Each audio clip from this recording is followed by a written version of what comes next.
In 1964, Granada Television brought together a group of 7-year-olds and has filmed them every 7 years. I think it's the most brilliant concept because it's so simple. It's such an optimistic series. That's why it's one of the greatest series ever made. 7 Up is quietly extraordinary. I read the Financial Times. I'm going to work in Woolworths. My heart's desire is to see my daddy. And the latest instalment of their story is about to hit our screens. For over half a century, we've watched their lives unfold. This year, we'll see them reach 63.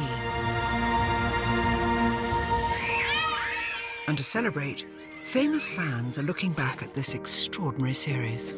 I remember this. Is it important or fun? Yes. He's like something out of Oliver. Do you have a girlfriend? I don't want to answer that. Quite right, son. They'll share their own memories of growing up 17 acres of forest have grown since then. and why the 7-Up series means so much to them. To see young children with visions and ideas and then actually being able to see whether they materialised or not. The older they get, the more we just connect to the sweep of what it is to be a human being. If you're interested in people and how people's lives unfold, how could you not be drawn to this show?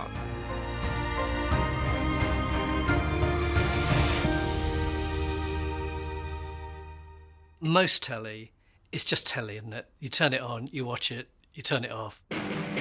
Just occasionally something comes on the screen which seems to sum up something about all of us.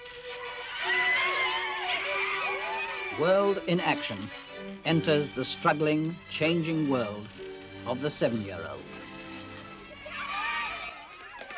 On May the 5th, 1964, this current affairs show changed TV history.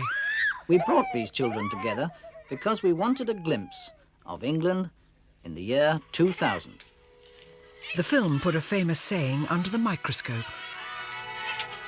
Give me a child until he is 7, and I will give you the man. Allegedly, Aristotle said, give me a child until he is 7 and I'll show you the man. And then I think the Jesuits took that on as their mantra. Great tragedy or events can hobble or hiccup in your life, but I think essentially who you are that's pretty much set. And that's what the programme set out to explore. How much does our social class define our future? They're like any other children, except that they come from startlingly different backgrounds.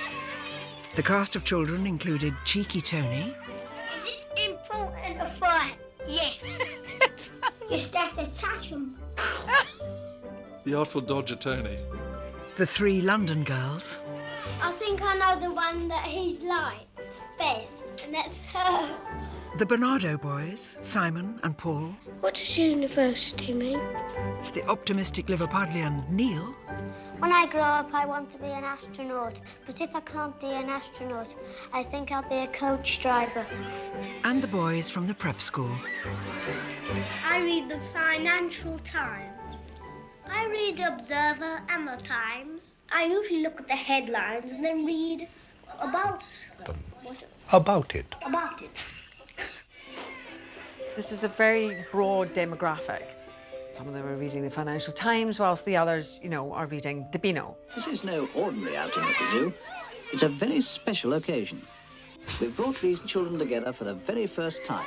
All of those children look like they're dressed like 60-year-olds or something. Look at those girls. They haven't really invented children yet, have they? You mustn't get it. No, please. Oi. You could see 2 completely different worlds. Posh kids, poor kids. I don't think any other country is divided by class the way that Britain is. When I get married, I'd like to have 2 children. When I get married, I don't want to have any children because they are always doing naughty things. There's a lot of times you find yourself filling up at these innocent, beautiful voices. What would you do if you had lots of money? About me, £2. Me, Lindsay. I would help the poor. Yeah, because the poor, if you don't help them, they'll sort of die soon, wouldn't they? Yeah, they would. You're right.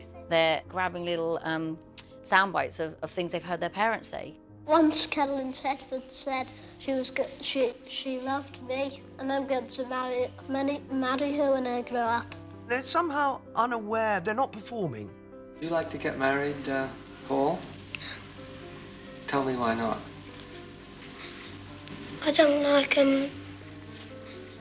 say you had a wife. Like say you had to eat what they cooked. Paul is you, amazing. And say I don't like greens. Well, I don't. And say she said you have to eat what you give. So I don't like greens. Say she gives me greens. And that's it. That's never gonna work.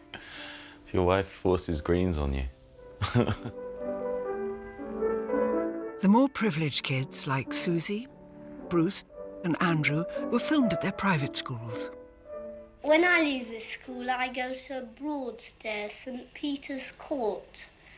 Then after that, I'm going to Charter House. And after that, Trinity Hall, Cambridge. Gosh, I mean, to have it all mapped out like that.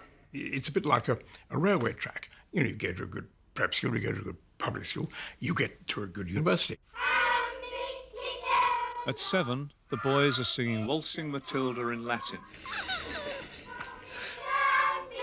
Did I sing Waltzing Matilda in Latin? No. I think it's wonderful, absolutely marvellous. My heart warms to see these kids singing Waltzing Matilda in Latin. Meanwhile, in the East End, Tony's education was less waltzing and more fighting. And watching Tony's school days brings back memories for a fellow East Ender.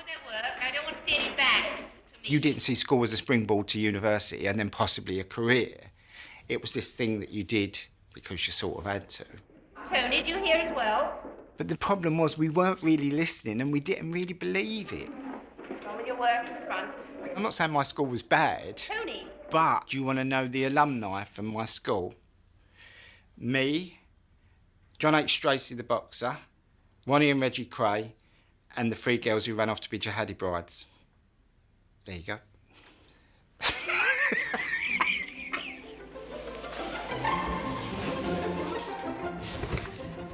Oh my God. So what were the lives of our other celebrity fans like at 7? 17 acres of forest have grown since then. I feel the same. In the early 60s, the 7-year-old Richard E. Grant was living in Swaziland. My parents were still married, and I just started making shoebox theatres with little lollipop sticks with cut-out magazine figures stuck on them and painted scenery and a bedside lamp over the top, and also wanted to be an astronaut. 7 class clown, definitely. We did a little show in our village hall, and I did a kind of hybrid of Tommy Cooper and Frank Spencer. Because my Frank Spencer impression was better than my Tommy Cooper impression, I did Frank Spencer, get your magic roll. That little fella is in here somewhere, but just with a lot of foliage now. Well, it's very particular for me at 7 because I lived for 3 years not in Wales. So I went to live in the Liverpool area between 5 and 8 in Wallasey and Birkenhead. I was at the height of my obsession with football at that point. 7 years old, Kevin Keegan played with the number 7 on his back for Liverpool. He was my hero. Liverpool was my team. I used to go and watch them play. Keegan's goal is almost inevitable. And I realised, when I was 7, I spoke with a Scouse accent. I was like, all right. And so, you know, that was very specific. For 3 years, I sounded like that. I was very cheeky 7-year-old. And having that Liverpool accent as well just added to that cheekiness. In fact, I had such a strong accent that my parents had to send me to elocution lessons because they couldn't understand anything I said. 7 is a crucial age. I'd say my real strongest memories sort of begin around there. In the 1980s, a young Ben Bailey Smith was living in North London, being bitten by the acting bug. I tap into that 7-year-old in terms of like spirit and energy for performance and creativity more than any other part of myself. I'm standing on the stage at what was the Tricycle Theatre, Kilburn High Road, which was, as a kid, where I used to come for drama workshops. Really enjoyed it, looking back. I don't think it can be underestimated, the influence this place had in just sort of kick-starting something in me that never, I mean, to this day, it's just never really left me. Yeah, that 7-year-old is everything. At 7, my home life was very, very happy. This was pre-Troubles in Northern Ireland. My father was a carpet fitter, and he had a carpet van called the Magic Carpet. It was in days before there were no seat belts, there were no back seats in it. We jumped into the back of the car and we were protected by massive rolls of carpet or felt. Actually, for me, 7 was when I became a wheelchair user and I stopped walking. I was born with spina bifida, could never walk very well. But just as I grew, my spine collapsed and my cord became severed, so I stopped walking. And I'm hugely grateful to my parents and my head teacher, Mr. Dewi Thomas, who basically kept me in mainstream state school. Because actually, without that, I wouldn't have been an athlete, wouldn't have got an education, wouldn't have gone to university, wouldn't have ended up in politics. And that, for me, I think is a really important reminder that my life could have radically changed at 7 years old. When I was 7, I was very lucky because I was in a very, very working class area in Manchester, and my mum lied and she pretended that I lived somewhere else. So I went to a school that was slightly, I suppose, out of my class in a way. It wasn't a particularly posh school, it was still like in a working class area in Stockport, but it was different to the one where I was living. And because I could sing and my brother could sing, we got in the choir. Sally's school was called St Winifred's, and in 1980, when she was 7, the choir released a single which became an unlikely chart topper. Interestingly, I can see myself on television at 7.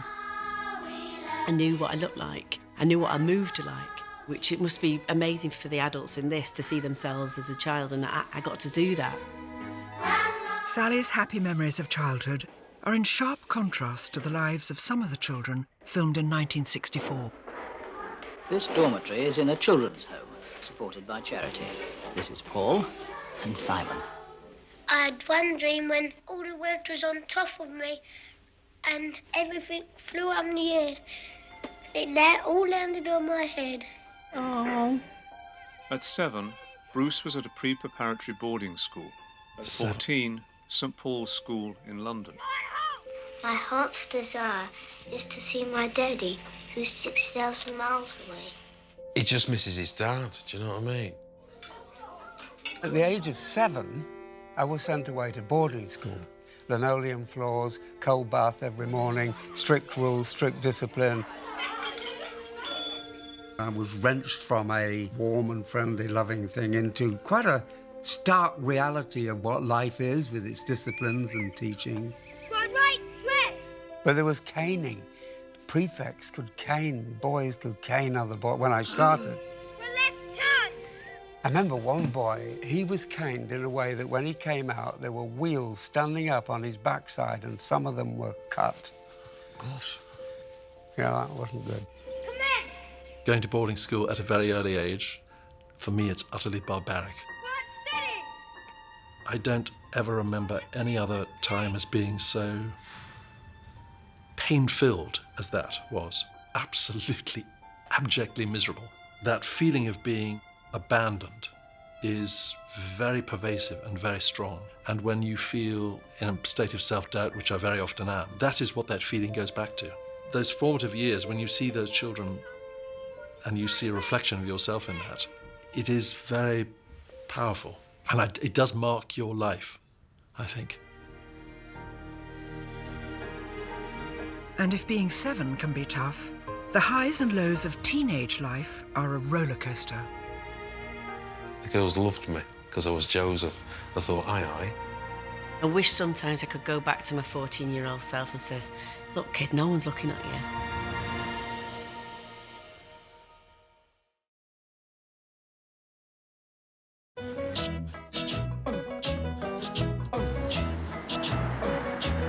In 1970, Britain was a rapidly changing country. Edward Heath's Conservatives had gained power. the Beatles were splitting up, and a series of strikes led to disruption and power cuts. On a more positive note, Michael Apted, a researcher from the original 7 Up film, paid the children a second visit. These children are now 14, halfway between childhood and manhood. This is our interim report. He's been dropping in every 7 years ever since, always finding time, even after his career as a Hollywood movie director had taken off. I was told that this television show that I worked on in the States called Masters of Sex was getting a new director. Everybody was very excited, and it was Michael Apted. Michael has never been one for self-promotion, but how could he not be so proud of this? The great thing about Apted is he's built a relationship up with all these people over the years, and he's clearly befriended them, and so he can be quite intimate with them. How do you think you've changed since you were 7? Well, I mean, one grows so slowly that one never notices. Have you got any boyfriends?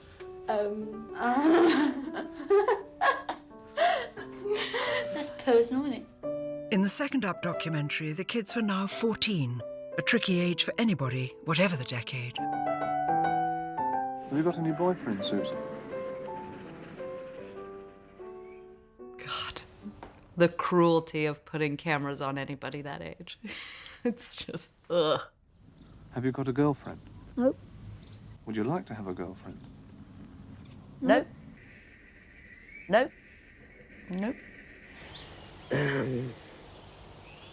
Their expressions to say it all, don't they? What do you think about making this program? I just think it's just ridiculous. I don't see any point in doing it. I can empathize with that. I can remember being that age. Ugh. Yes, tell us about your adolescence. Oh, God, it's still going on. 14 is a kind of an excruciation. I remember my nose grew out of proportion. I had freckles, pimples, everything. My voice was doing that. So, yeah, I think that is the most excruciating age to be. I started getting quite bad skin, and it was all here.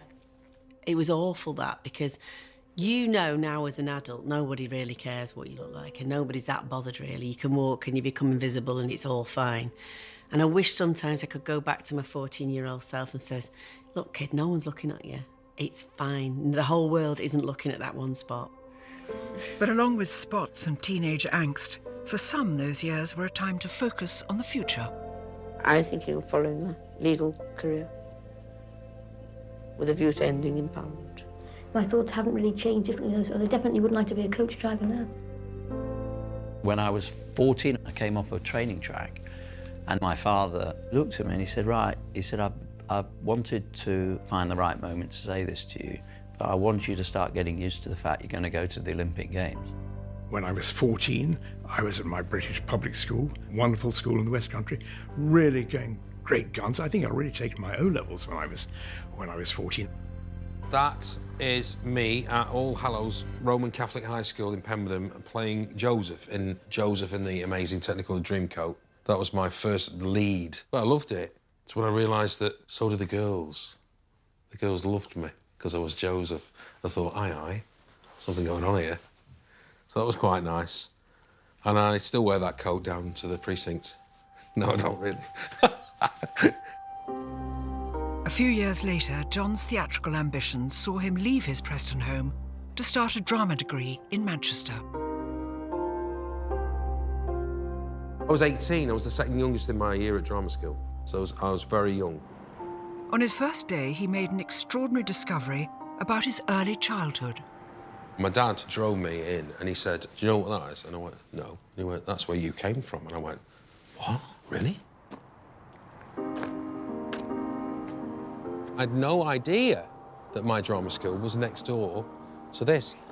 This is my humble beginnings, this. This is the Catholic Rescue Society where I was adopted from in '69. I arrived here as a little baby and was rescued by the nuns and then adopted by my mum and dad. I feel grateful, really, to have been looked after and put in a decent family, really. So, huge gratitude, you know, a good sense of that.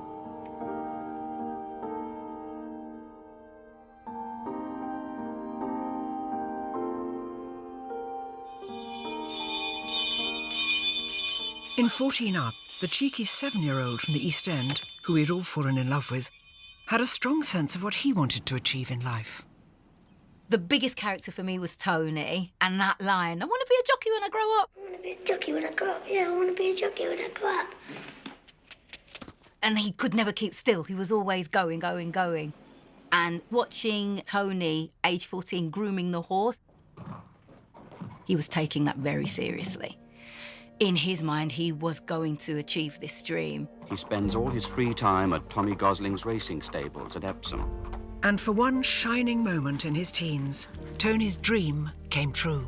This is a photo finish when I rode at Newbury. I'm the one with the white cap. I was beating a length and half a third, and I had a photo finish. Well, he had a go, didn't he? It would be more poignant if he never had a go. He knows what it's like to have been out there.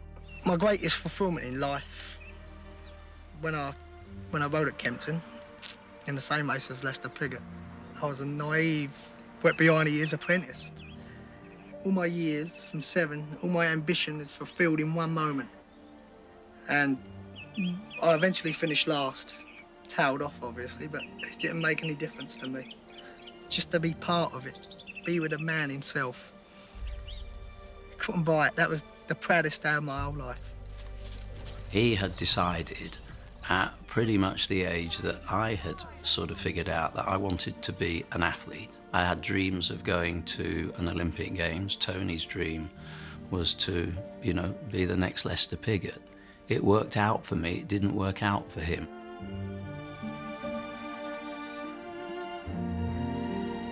And I was actually, in watching that, I was wondering what would I have done had that not been the case? Where would my life have taken me? I don't kid myself. I know that having been successful in sport, it opened doors that were suddenly closed to Tony when he didn't make the grade. But it wasn't only Tony and Seb who dreamt of a sporting career. My chance to go to take football into becoming a career came at about 12, and it didn't happen because it would have meant moving to London when I was 12, and my mum and dad were like, well, you can't do that, and we're not going to move to London, so that's not going to happen, because Arsenal had sort of been interested in me. I didn't know at the time that I had had this offer, and my parents knew, and I overheard my parents telling friends of theirs. I was behind a door, and I was very sneakily listening to what was going on, and I heard what had happened, and I was both elated, because it was everything I wanted at that time, and horrified, you know, that it wasn't going to happen. I sympathise a lot with Tony in that when I was 12, 13, 14, I was in the very first version of the stage musical of Oliver. I was just playing one of the boys, but after about 3 or 4 weeks, quarter of an hour to go before the show started, they asked me if I would go on as the Artful Dodger. So this is me as the Artful Dodger. That's my Tony moment, isn't it? Like him with Lester Piggott. It was me going on and singing Consider Yourself. The loveliest thing about that day wasn't about me, it was about my dad. My dad was working at County Hall, Westminster, just on the other side of the River Thames. I phoned him as soon as I'd been told that I was going to go on as the Artful Dodger. He just dropped his pen, sped across Westminster Bridge, up towards Trafalgar Square, turned right into St Martin's Lane to what was then the New Theatre, raced up to the gallery, paid his tanner, and was there just in time to see me go on and sing Consider Yourself. So my great moment was actually his great moment. Coming up, the 7-Up kids and their celebrity fans on reaching adulthood. You want to tell that boy, don't worry, you get very attractive, Nick. If I saw that version of myself, I would run up to him and punch him in the face.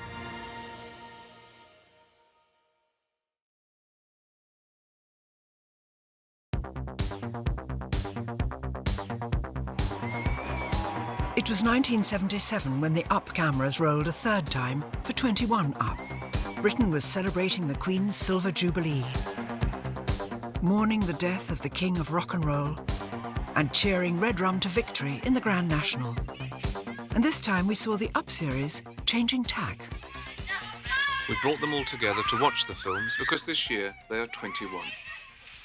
What are they doing now? How have they changed? What sort of people are they? As something that started off as very much consciously a political exploration about class. I think around 21 up, it had stopped being political and become much more personal instead. On the way we talk, I don't think we've changed that much. Well, you never lose an East End accent, will you? I tell you what, as it goes, you've definitely changed. I think so, yeah. In facial. You haven't changed at all. Oh, yeah. Don't you think so? I thought I got bigger. You might be about an inch big. An inch? In 21 Up, the 7-year gap between filming saw the biggest changes of all, as the eye contact avoiding teens had now become young adults.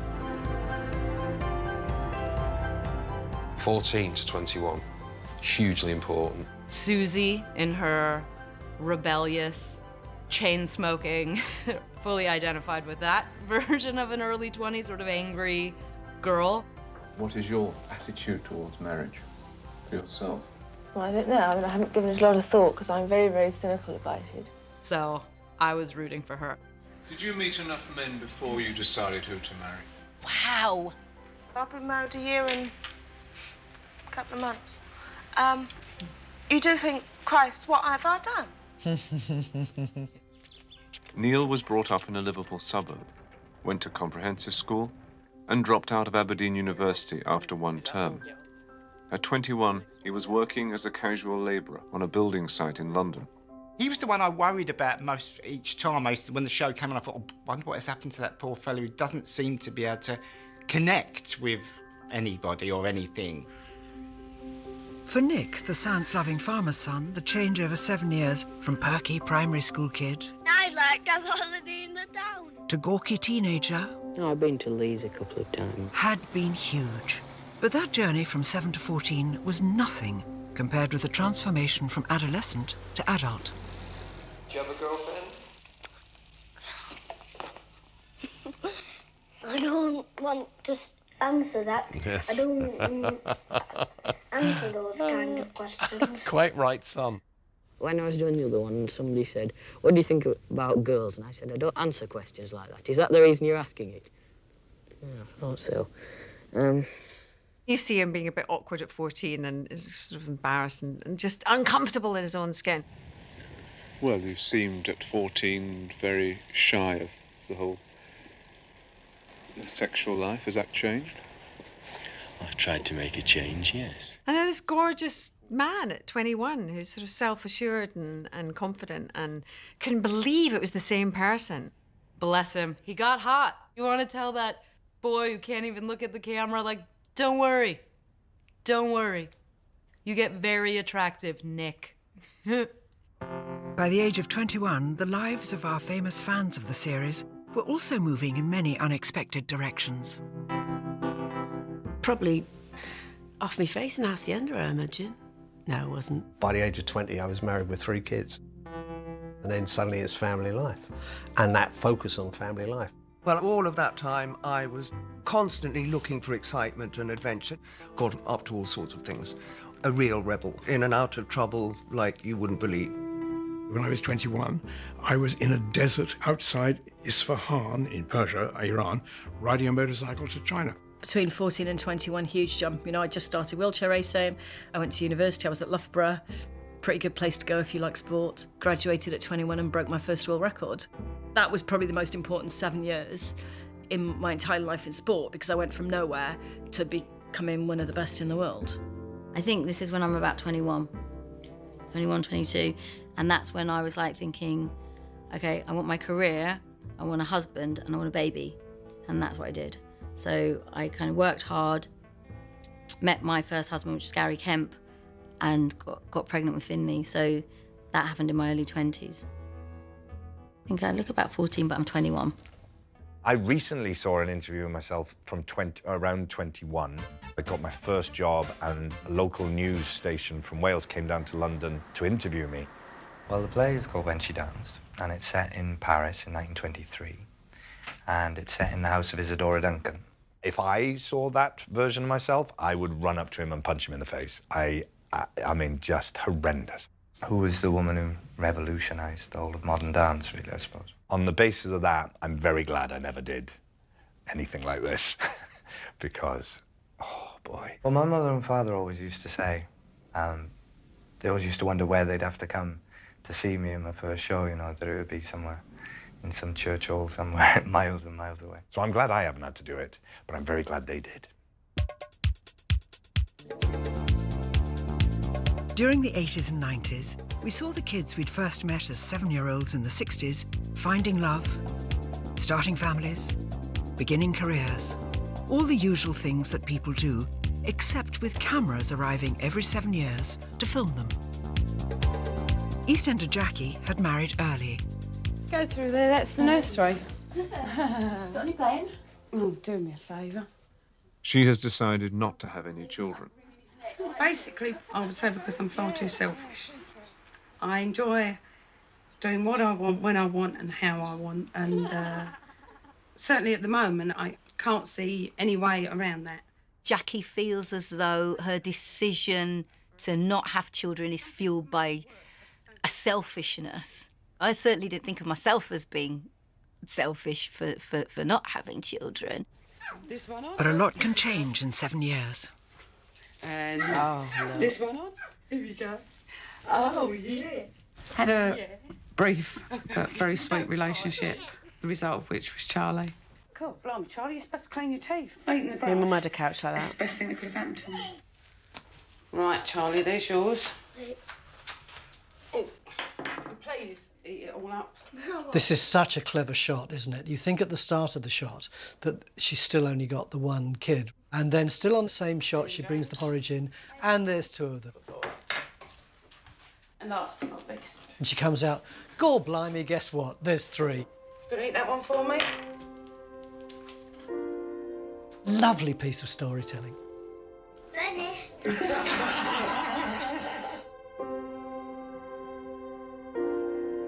So what was the experience of becoming a parent like for the famous fans of the show? To be a parent, you have to suddenly be an adult, you have suddenly to be grown up. And I think that was the scariest thing for me, that as soon as I had children, you know, I thought, well, I now definitely have to be grown up. But am I grown up? I remember ringing my mum and saying I'm pregnant, and she was like, oh my God, oh my. And I was like, no, it's okay, you know, it's my impairment's not going to, you know, affect it at all, you know, it's going to be. And she went, but you don't like children. I'm like, well, hopefully I like this one, which I do. The day I had my son was the happiest day of my life, bar none. And I remember that moment where they popped him onto my chest, and I looked at his little hairy shoulders, and he looked like a little monkey, and he was screaming, and I just thought he was the most beautiful little thing in the world. Parenting. Well, I'm sure parenting is very important. You can probably get an MA in parenting even nowadays. I bet you some of these London universities offer MAs in parenting or parenting skills or something like that. I actually can't remember anything about bringing my children up as such. I didn't think of this whole business of bringing children up. You didn't concentrate on it. It wasn't part of the things, you know, which I thought you had to do. Perhaps the most heartwarming parenthood story of all is Simon's. His is the most amazing story of survival. They say, where's your father then? And I just tell him I ain't got one. After his dad left, his childhood was spent in a children's home. Some people just have something really, really special in them. They have a lot of love to give, and you can really sense that from Simon. Since 21, I've got married, had a couple of kids. By 28, he had married Yvonne, and they had 5 children. When you saw him at 28 up with 5 children, I was a bit like, whoa, that's going for it, son. They've got everything. They've even got what I never had. So, which is what? A father, isn't it? His first marriage ended for whatever reason. At 42, he married Vianetta. He still went back for more. He never gave up.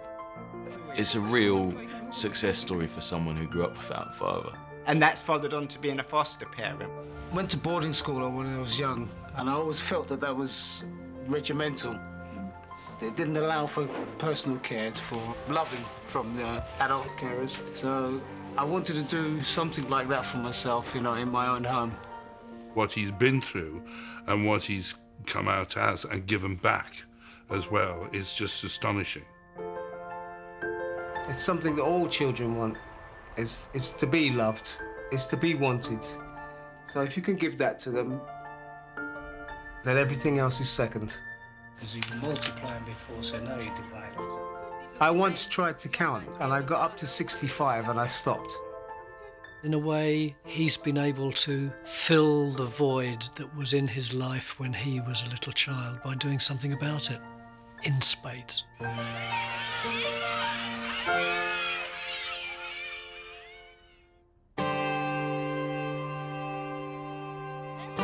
Across 6 decades, the Up series hasn't just documented life's highs.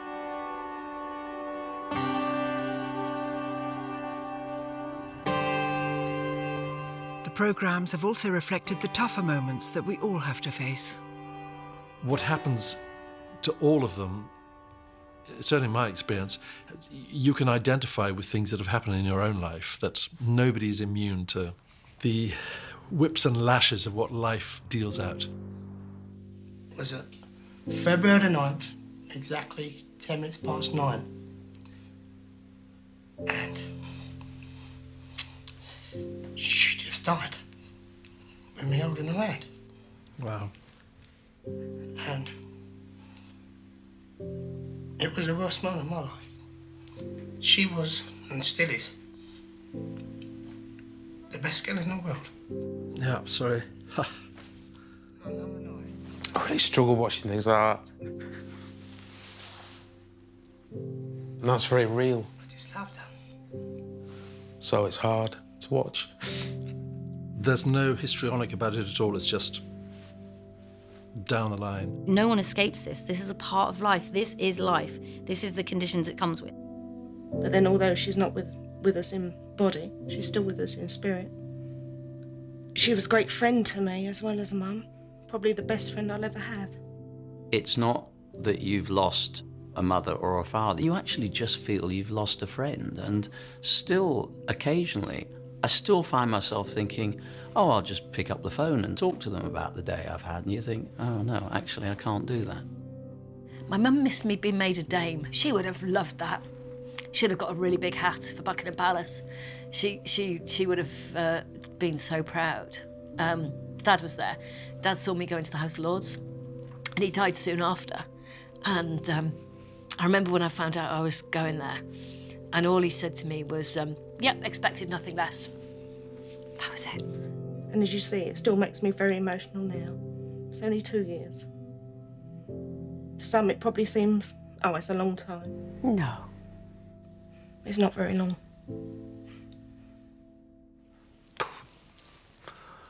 Yes, I don't know how you were with the loss of your parents.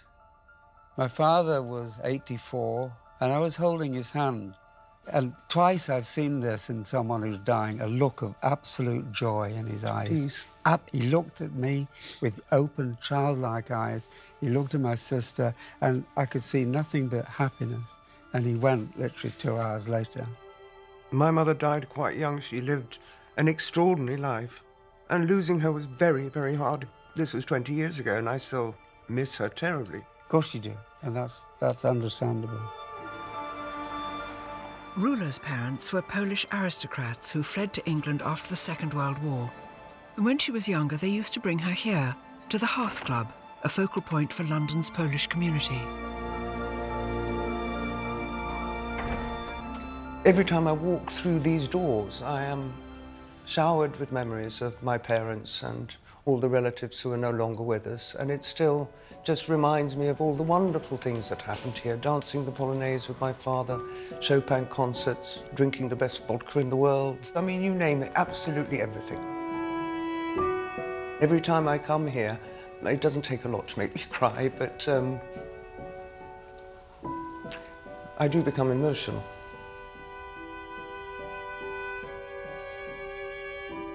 I loved my mother beyond belief. She was an extraordinary woman.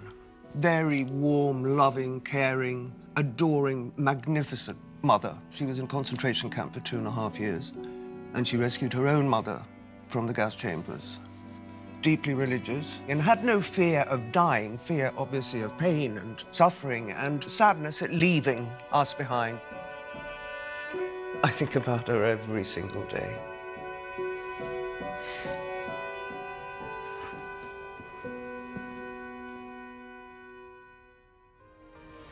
There was one 7-Up subject, though, whose life journey no one could have predicted. The rocking back and forth, you're thinking this story is not going to end well. He, for me, shows what it is to be human.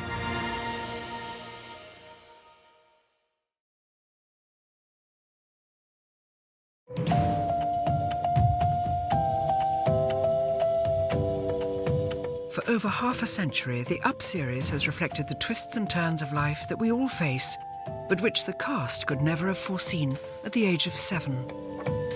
And that's especially true of the boy we first met as he happily skipped through the Liverpool suburbs. We pretend we've got swords, and we make the noise of the swords fighting, and when somebody stabs us, we go, ah! The journey with Neil is an extraordinary journey. He struggles with life, as we all do, but the struggle is so on the surface with him. He's so engaged with that struggle. And yet, as a child, he has such life and joy about him. He's possibly the most joyful of all those children. At 21, he was working on a building site and living in a squat. It could be a bit warmer, it's a bit chilly, but it's perfectly satisfactory for the time being. He, for me, shows what it is to be human, what it is to struggle through a life, to go through all those ups and downs and those extremes. At 28, Neil was roaming around Britain. We found him on the west coast of Scotland. If the money runs out, well, then for a few days there's nowhere to go to. And that's all you can do. You simply have to find the warmest shed I can find. You see him living in that little caravan with that background, and I mean, it's just absolutely raw with him. Do you worry about your sanity? Other people sometimes worry about it. Like who? The rocking back and forth, you're thinking, oh God, this story is not going to end well. As I said, I sometimes can be found behaving in an erratic fashion. I sometimes get very frustrated, very angry, for no apparent reason, for a reason which won't be apparent to other people around me. He's in a lot of physical pain because of how he's feeling mentally. At 35, he's living in a council flat in the Shetland Islands. And what would you like to be doing, say, in 7 years? I can think of all kinds of things I'd like to be doing. The real question is, what am I likely to be doing?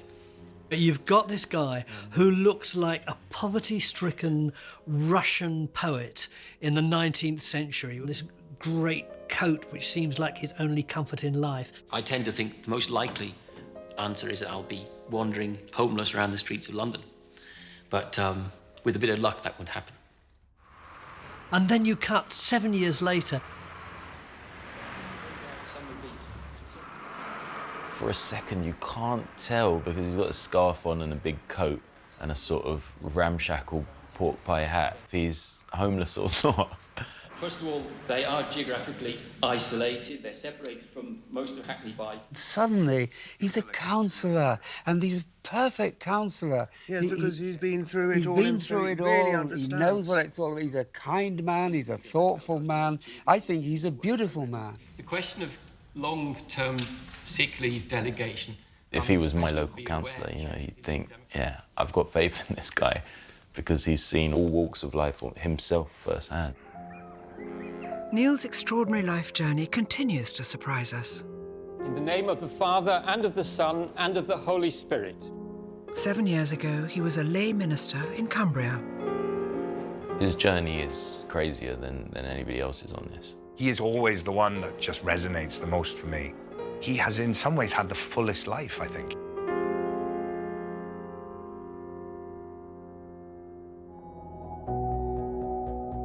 When we last saw Neil and the rest of the 7-Up kids in 2012, they were 56. The older they get, it becomes more and more moving what life has dealt to these people. 7 more years have passed. So what are the lives of those 7-year-olds like at 63? I think it's more intimate than the others have been.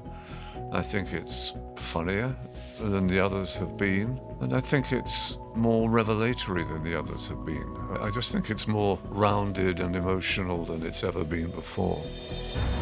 I can't wait to see the next chapter, because I've followed it. You know, I've grown up with him.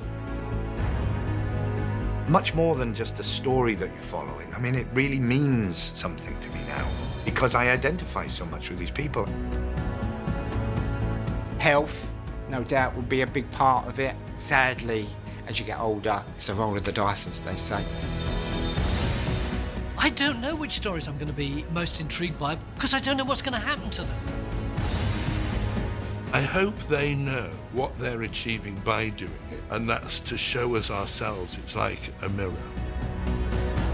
The amazing thing about this series is we don't know what way it'll turn out. Same as our own lives. Who knows what's ahead?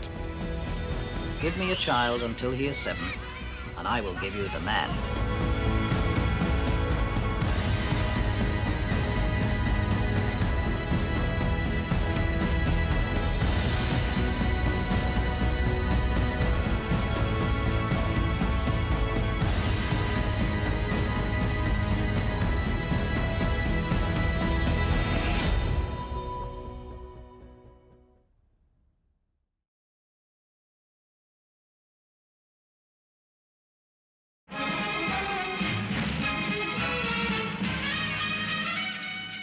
In 1963, World in Action made a film about these 7-year-old children.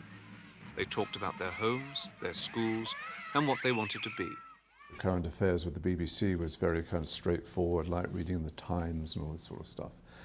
And gradually, Granada sort of simply turned that over through that whole attitude about current affairs, that it was elitist and government-sponsored.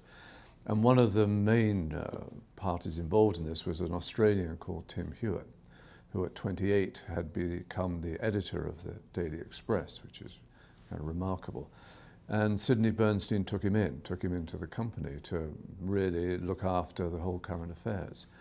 And he just changed the whole thing around. He revolutionized it. He put the Daily Mirror, he put tabloid news onto television, but not in a kind of sleazy way, just in a very urgent, direct way. Very political, very accessible and important stuff. And he really, it was like a great fart across British television. Suddenly here was this new energy. And he established World in Action, which had established a year or so before 1963 and had already set itself up as a weekly current affairs program full of energy and daring subjects, traveling, going to other parts of the world to do stuff, dealing with social issues as well as political issues. And out of that, he had this idea that he wanted to have a look at Great Britain in the 60s, the early 60s. This was the age of the Beatles, the age of when London was the centre of the world for 15 minutes, and as was Liverpool to an extent. And he had this idea of, let's have a look to see how English society is changing. Is it changing? Is all this stuff cosmetic, or is this the real thing? And really out of that came 7 Up. World in Action enters the struggling, changing world of the 7-year-old. He had this idea, let's take a whole gang of 7-year-olds in, let's put them in, let's shoot it in a square, put the camera on a high building, have them, say 20 of them out in the square, say those that are going to be successful, step forward. And you'd step forward 7 people and say these people would make it and the rest of them wouldn't. And then by that you'd then start to analyze the class system. Was it because of their class they came from they weren't going to be successful, or etc. And so out of that idea came 7 Up. Paul Armand was the original director. He was a Canadian. Myself and Gordon MacDougall were the researchers, and in 3 weeks we had to get all the kids together and choose them and shoot it very quickly. But and between Paul and me and Gordon, we kind of sort of took the rough edges off the idea and kept the kind of the power of the thing, but gave it more of a kind of filmic and rather more delicate quality. And of course it was very successful. It was only ever going to be one film. These children are now 14, halfway between childhood and manhood. This is our interim report. I remember, you know, I was chugging along on Coronation Street and finished that, and I was doing dramas, and I was sat in the commissary at Granada in the canteen, and Dennis Foreman, who was the head of programs, came up and sat next to me, said, "What do you think about us going back to seeing how these uppers with 7-Up kids are doing?" I thought, oh, well, that's a good idea. And I mean, and this was about 5 years after the. He said, let's go back, you know, do a 7-yearly look at it. And you know, there's a promise contained in the first one. You know, there is a promise: turn on to Granada Television in the year 2000 and see what's happened to them. So it was a kind of vague, implicit promise, although not serious, more of a kind of cheesy tag than anything else to follow these people. But it really never occurred to us until Dennis sat me down and said, "Why don't we go do it?" So I said, "Oh, okay." And so we did, you know, and it was a tough one. I mean, they're not the easiest things to interview, you know, British teenagers with spots and things like that. It was all monosyllabic and painful and all that. But, you know, when we put it together, you could see the beginnings of a terrific idea, of a powerful idea. But it's embarrassing to me how long it took us to really figure it out. Once we'd done 7+7, then really my great responsibility really was to hang in on it. They were filmed again when they were 14. We brought them all together to watch the films because this year they are 21. I mean, my career took me all over the world, but I kept hanging in on this, and you know, although they never thought I'd keep doing it once I moved to America, you know, my idea was that this was something really precious, and I saw immediately then the value of it once I'd done the second one, and then kept it going, which was my, I think, contribution to it, not much else, but just to keep the thing together, keep it going, keep in touch. One of the really the features of doing this Up film, I mean, is it's not a comfortable thing necessarily for all the participants to do, and so we wanted to build some continuity into it, you know, not just continuity of them, but continuity of the people who were part of the production team. You know, I started out with Margaret Bottomley as my right hand, and she did 7 and 14 and 21. Well, she did 14 and 21. And then she died, and then Claire joined me at 28, Claire Lewis, and she's been with me all the time. But, you know, Jesse Turner has shot it since 21. Kim Horton has cut it since 28. Nick Steer has done all the sound since 28. So we're a family, you know, and I think it's kind of reassuring for them to know. They always say, "Is George doing it? Is Nick there?" And you say, of course. And Jackie does the kind of the paperwork on it. That's George's wife. And so I think that helps a lot with it all. We keep in touch with them. You know, Claire keeps in touch with them all the time, not in an invasive way, but you know, just to see how things are going. And they're very good at, you know, letting us know what's going on. But you know, I'm going to do this in 2000, and I have to deliver this. I always work backwards. They'll want it for like May or September through 2012, Olympic year. And so then we work backwards. I like to shoot it as near to that as possible. So I will probably start shooting in the new year, and then work from the new year and deliver it in April or May. So probably in the autumn or late summer of 11, and then we'll start ringing them up and finding out what's going on. You know, now I will have seen some of them during the course of the 7 years. So, you know, like for example, if I ever get to make the Narnia film and it's premiered in London, I'll either have a special screening for them and their friends and their neighbours. So we sort of know what's going on, but I never spend any time with them about the film. And every time I do it, you know, in the nicest possible way, people say, you know, documentaries techniques change, and people say, well, why don't you put music in it? Or why didn't you do this? Why didn't you do that? And yet I've always been, I think, smart enough to know of what I have, the power of what I have, which is its simplicity, and the power of the interview, and knowing that my main card to play are these faces going through these generations, and that all the theatrics of how documentaries changed over the decades and all that. And although I've used them in my other documentary work, with this I've kept it kind of, if you want, old-fashioned or pure, but I've always fought for that and stuck with that, and I think it's paid off because, you know, different people have come in, and, you know, the management's changed. Thank God Granada's still there. It's the only reason, frankly, the film has survived. No other reason that they've been there every 7 years, owning the copyright and prepared to finance it. I'm involved in other longitudinal studies, and they're a nightmare. You know, if you lose the finance on the first one, not only have you got to finance for the next one, but you've got to get the copyright from the first one. But Granada's kind of belief in it and commitment to it is the one reason it's kept going. I mean, it's a very odd job doing longitudinal films because, you know, you're entirely at the participant's mercy. I mean, when you're doing a documentary film, you can tell fibs and whatever. I mean, you know, you could say to me, oh, I would never use that bit, Michael, and all that, and you're using, what am I going to do, kill you? I mean, but if you just say use something I don't want you to use, and then you come back to me and say, we're going to do it again, I shall say, over my dead body. And that's the burden I live with. So I have to behave myself. And I mean, anyway, I mean, I don't have to be told that, although that is an underlying thing that I do want the show to continue. So I don't want to alienate them or upset them. And, you know, some are very interested in what it is and want to see it before it goes out. Others are entirely trusting of me, and those that want to see it, and they'll give me notes on it, and I'll have to argue them out. And sometimes I'll win and sometimes I'll lose, but you know, I don't really have a choice if I want to keep going. So it's an odd thing, but again, I mean, beyond that, emotionally, I mean, I've known them for over 40 years. I mean, how many people do I have in my life who I've known for over 40 years? Not that many. So, you know, these are very important people to me. And when people say, well, what's it like? I say, well, it is actually like, truly like a family. You know, some of us get on well. I see some a lot of the time, some none of the time. Some don't like me, some do like me, you know. So it is very much like a family. I suppose it would have to be after all this time.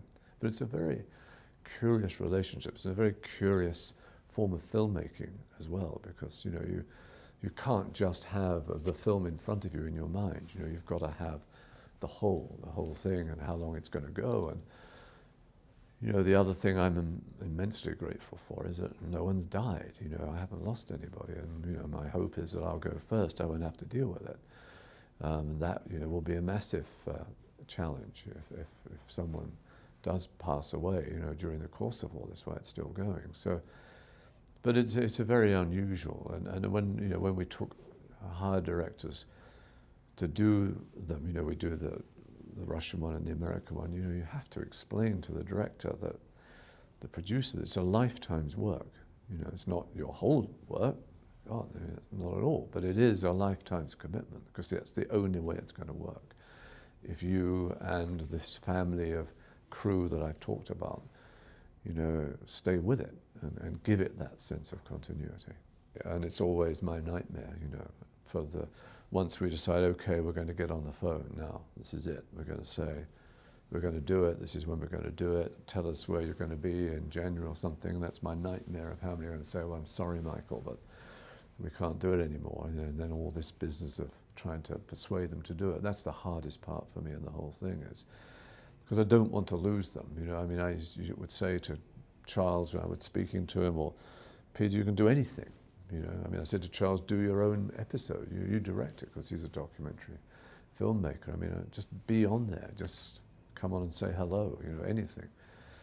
But you know, and some of them are great about it. You know, and very nurturing about it and very supportive of it. But it's very, very stressful for me and Claire, thinking how many, if any, we're going to lose any more, or because some come and go, John comes and goes, you know, and is he going to come this time or not, or whatever, or it's something going on in someone's life that we can't, will make them inaccessible. That's the tough part, because the more I have, the better it is. Again, this business of it's not about individuals.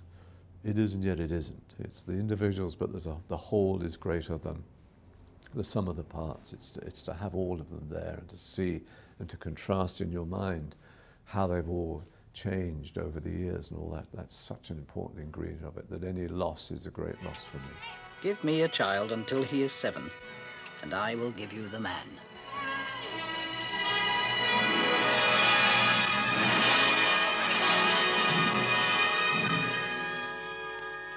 This has been a glimpse of Britain's future.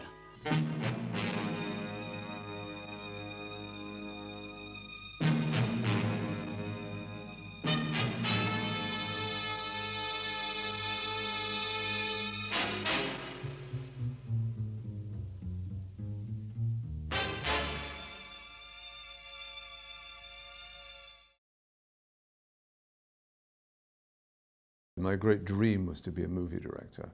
I'd seen Ingmar Bergman's Wild Strawberries and fallen in love with that when I was at school in 1957 or something. That was what I wanted to do. ITV started in 1957. Before that, it was just the BBC. And it was decided to open it up into a competitive and into an advertising marketplace. So the BBC wasn't going to simply monopolise the whole of British television. And so ITV started off, and it was done regionally, and Granada won the Northwest, which was sort of Manchester, Liverpool area, and the Bernstein family owned Granada Television. They were the company that had the Northwest. And it sort of got off to a slightly slow start, commercial television, and largely it had to really just get numbers. It did a lot of variety and quiz shows and all that sort of stuff. But Granada's heart was always elsewhere. Bernstein was a very political animal, very interested, very left-wing. And he sort of, over the first few years, gathered together a very strong political atmosphere in the company.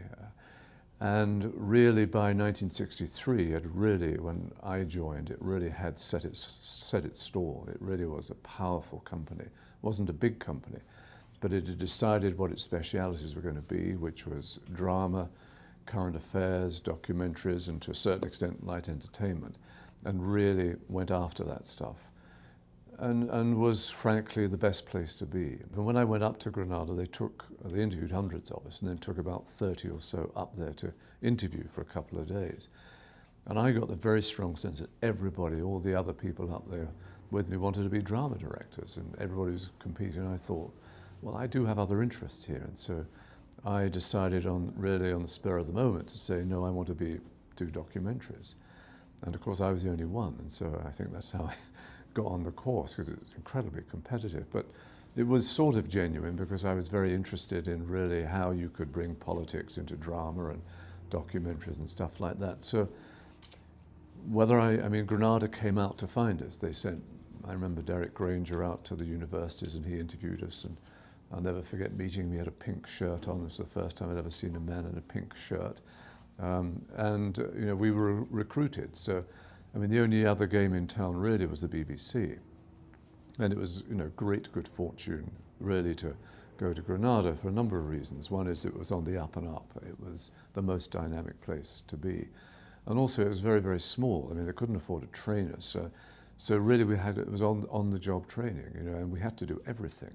In my first 2 or 3 years at Granada, I did if you name it, I did it, whether it was rock and roll with the Beatles or a football match or church services or Coronation Street. I did it. You had to.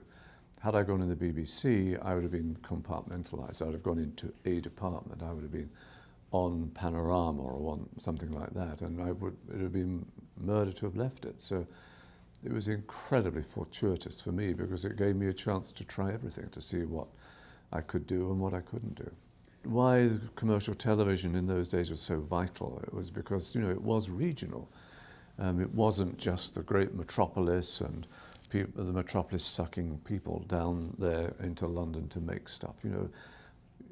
These companies, whether it's Granada or eventually Yorkshire or ATV or in Wales or in the south, they were putting on local voices. And as it happened, the Northwest was a very vigorous voice, a huge centre of population. So there was a tremendous pride in Granada giving itself a northern identity, and also it was part of the deal too.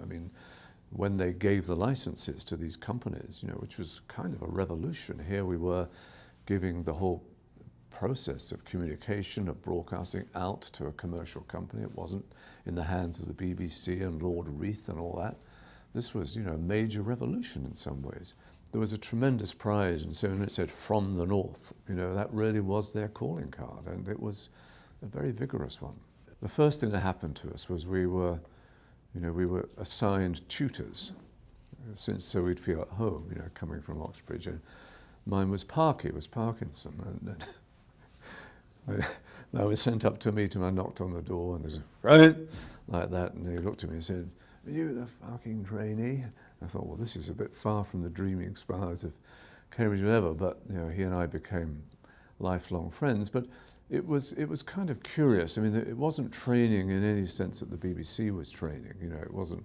It was much more being around and sort of, you know, getting what you could get out of it. I mean, for example, the Bernstein sent us to a Granada cinema. I was sent to Mansfield just to see, you know, how things happened in the cinemas and all this sort of stuff, you know.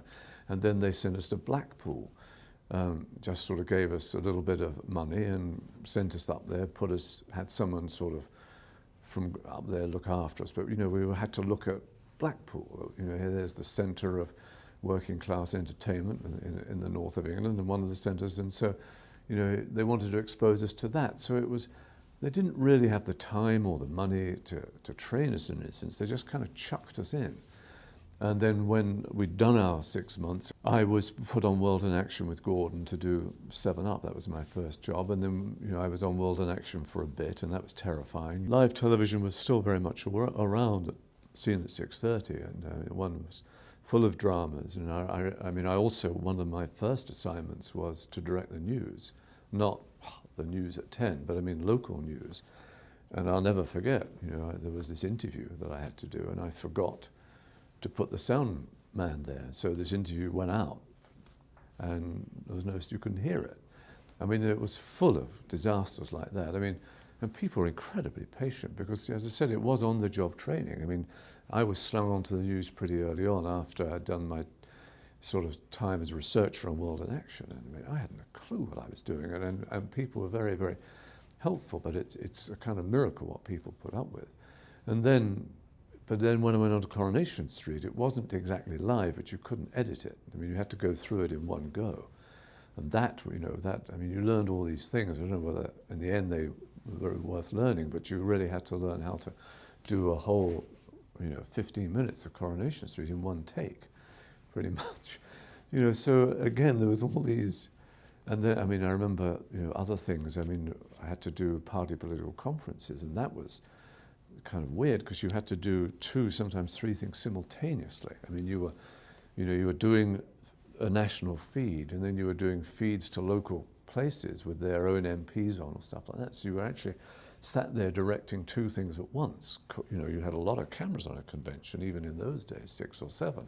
So you had to direct those cameras there, going out live, and then over here, you were doing an interview with a 3-camera interview that was being broadcast live somewhere else. So, I mean, it was mind-boggling, you know, and God knows how we got through it. But, you know, it's, I mean, on the other hand, you just think, well, maybe this isn't a proper life, you know, this live television stuff. This isn't quite what I want to be doing. And again, you know, I mean, you do music stuff and you think, I'm really not very good at this, you know, so time to move on. Doing 7 Up and doing World in Action, I sort of knew what I wanted to do. I did not want to do journalism. I mean, I was no good at banging on people's doors. You know, I mean, I'll never forget when I was pretty young, just started, you know, I was put on, they were doing a special film about the Moors murders. Oh my God, you know, we were given complete access by the police because they didn't know what they were in for. They didn't know what they were up to. And so we were up there, you know, and they were digging up the gardens and digging up these kids' bodies and all that. And then suddenly they realized this was a major event and, you know, shut us down and everything. And we never broadcast the film. It was so awful. I never forget being with Barry Cockcroft, who was a researcher, and we were trying to get people to talk to us. And he was there, had this money, and he would be putting £10 bills or whatever through people's doors to get them to speak. And I thought, oh my God, I can't deal with this. So, I mean, I knew that 7 Up taught me that I wanted to do documentary films that I didn't want to do. I was no good at doing foot in the door journalism. You know, I was not a newspaper man. That was not my, you know, I was an Ingmar Bergman lover. I was not a newspaper man. You know, I'd always hankered after doing movies and drama and whatever. And Newell and I were very close. And Newell, after I'd been up there, I suppose 2 or 3 years, that was all. Newell was doing Coronation Street and he went on holiday. And so I went up to the management and said, can I do Newell's Holiday Relief on Coronation Street? And they sort of said, why not?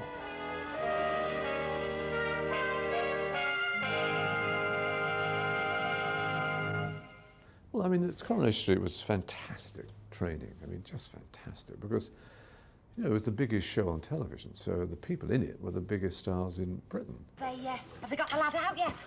No, not yet. They're not going to move him till the doctor's done a quick check. You know, a lot of them were really terrific actors, so it was a great experience. And of course, the thing is that you could not actually mess it up. You couldn't screw it up because it ran itself. I mean, I came in in 1966, I think, 65. They'd been running for 5 years then, and everybody knew what they were doing, you know, and you couldn't screw it up. So that was, I mean, you didn't really realize that, but on the other hand, you sort of knew it would not grind to a halt and you'd be off the air. You know, it wasn't, and the people in it were very, very nice, you know, and they really sort of looked after you. If you didn't go in and pretend you were Stanley Kubrick, you know, if you went in a modest way. But the experience, I mean, again, you had to work with scripts, you had to rehearse them, you had to do a lot of work quickly, and you knew you could make mistakes, not that you would wish it upon yourself, but you knew it wasn't life or death. You know, when you went out into the freelance market, when you were doing freelance work, whatever it was, you knew that, you know, you couldn't screw up. I mean, these things would stay with you. So it was hard work, it was difficult work, but it was very diverse work, and you met a whole different group of actors, and as I said, of all sorts of shapes and sizes and different talents and different abilities.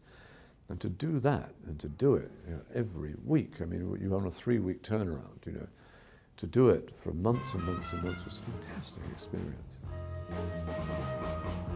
Big Breadwinner Hog was another kind of Dennis Foreman adventure, in a sense. You know, it was Robin Chapman wrote it, and Mike Newell was the main director on it, and he did 6 episodes, I did 2, and that rewrote the laws of kind of violence on television. Right. Now the rest of it. Or there'll be no doctor. The gristle of it. Sally! I mean, you know, we were living through the period of the Richardsons and the Krays and all sorts of dreadful kind of gang warfare, and none of that was ever represented on television, and there was all hell broke loose when this stuff came on, you know, because it was pretty violent. I mean, you know, people having acid thrown all of them, and all of a sudden the language and just the violence. So, you know, it was very, very controversial. It was kind of exciting and fun to be in the middle of it. I was somewhat the lesser of the 2 directors in it, but to work with another director, and he was, as I said, one of my closest friends anyway, Newell, and still is. And, you know, to see Dennis have to fight the other companies, you know, and to have to fight Parliament to have it on, I mean, it was an absolute scandal. And I mean, and it got on very late at night. And of course, looking back on it now, it's just ridiculous, you know. But nonetheless, it was exciting to do, you know, to have to handle that kind of treatment, knowing that material, that violent material, that language, you know, knowing that, you know, your mother wouldn't dare go out of the house and all that sort of stuff, that it was bringing a lot of bad news to you know, to the Apted name or whatever, but it was really interesting to do, and very, very well written and very well done. It was interesting, Parkin's Patch, because, you know, I sort of cut the umbilical cord, and the first place I went was to Yorkshire Television, and I did 2 shows there, Follyfoot, about a horse, and then Parkin's Patch, which is a kind of regional cop show. But I mean, again, they're very important in my lives because it was a big thing for me to do. You know, I mean, I was still young, I was still in my 20s, and, you know, to actually take a big step into the freelance market and not to have all the comfort zone of Granada around you and all your mates and everybody you had kind of grown up with, you know, who knew who you were, to go out into the world. And, you know, it was a kind of different atmosphere at Yorkshire too. It was more commercial. It wasn't quite so, you know, hard-assed and whatever as Granada. So, you know, those 2 things were, those 2 series and Parkin's Patch were very, and, you know, I had lived in Leeds and all that, so it was my first really baby steps, you know, out of Granada, out of Manchester. Well, I made a lot of relationships when I was at Granada in those early days because as it was a small company, we were all sort of doing the same thing. And on Scene at 6:30, which was the kind of regional news program, which would have magazine items in it, which you need writing. I remember Arthur Hopcroft was on that, and he was a Guardian journalist, and he was to become a major television writer. And I did a lot of his stuff. And then I met Jack Rosenthal when I went on to do my Newell's Holiday Relief on Coronation Street, and he was one of the writers on it. And he and I got on very well.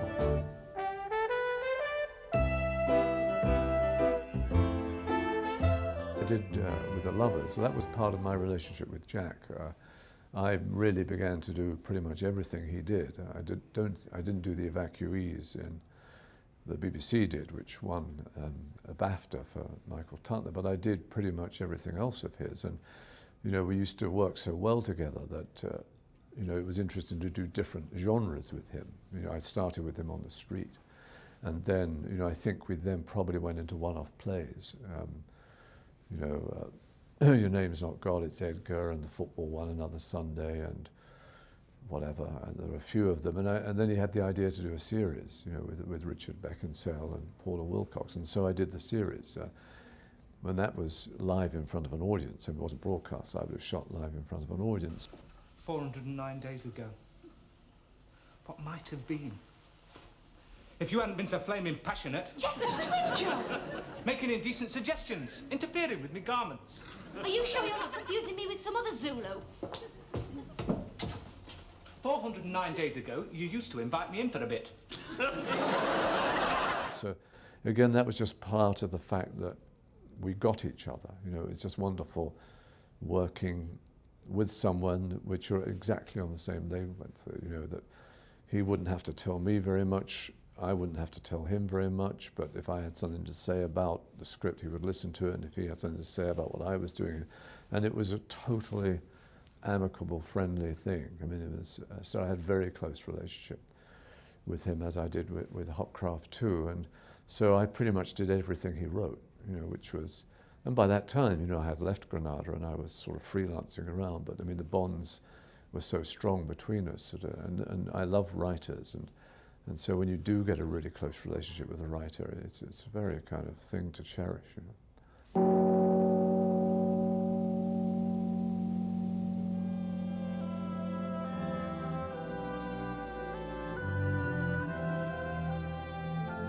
Doing the Laurence Olivier Presents was very, very daunting. I mean, it was a family affair because David Plowright, who was another great influence on me, was running the company. He had taken over from Dennis Foreman. His sister, Joan Plowright, was Lord Olivier's wife. And so Olivier, who had been quite sick for a long time, decided he wanted to reconnect with the audience, and so he agreed to do 6 plays. And he was going to star in most of them and direct some of them. And the first play was Harold Pinter's The Collection, which had existed originally as a television play at Rediffusion, and then he'd rewritten it into a stage play and it had been done, and now he was doing it again as a television play. So it had gone a kind of circle. And this was the first of the series of films.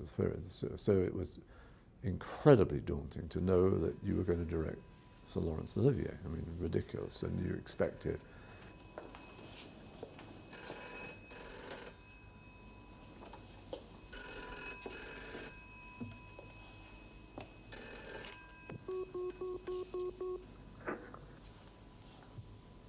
Hello? Is that you, Ben? No, he's in bed. If you were lucky, you'd stay on it, and you know. But anyway, I mean, what was sort of somewhat stressful for me was the fact that he also wanted to learn how to direct, because he was going to direct stuff. So not only was he acting in it, but he was on my shoulder watching me do it and expecting me to teach him how to be a television director. So that was ridiculously kind of, you know, it was. I'll never forget just, you know, going to the read-through, because I had this breathtaking cast. I had Sir Laurence Olivier, I had Alan Bates, Malcolm McDowell, and Helen Mirren. You know, and there was Harold Pinter, and there was Derek Granger, and there was me. Anyway, so it was a pretty alarming experience, but he was great. I mean, he did let me direct him. I mean, I must say, I would have been happy, and wouldn't have been unexpected if he just told me to shut up and point the cameras, you know, get on and let them do it. But it was in fact an incredible experience. I mean, they really did let me in on it. I did feel, you know, that, and we would argue about stuff, you know, me and the Lord Olivier arguing. It was unimaginable, but it was, you know, a really great experience. And Pinter too, I mean, all these kind of legends. It was, You know, just even thinking about it makes you kind of.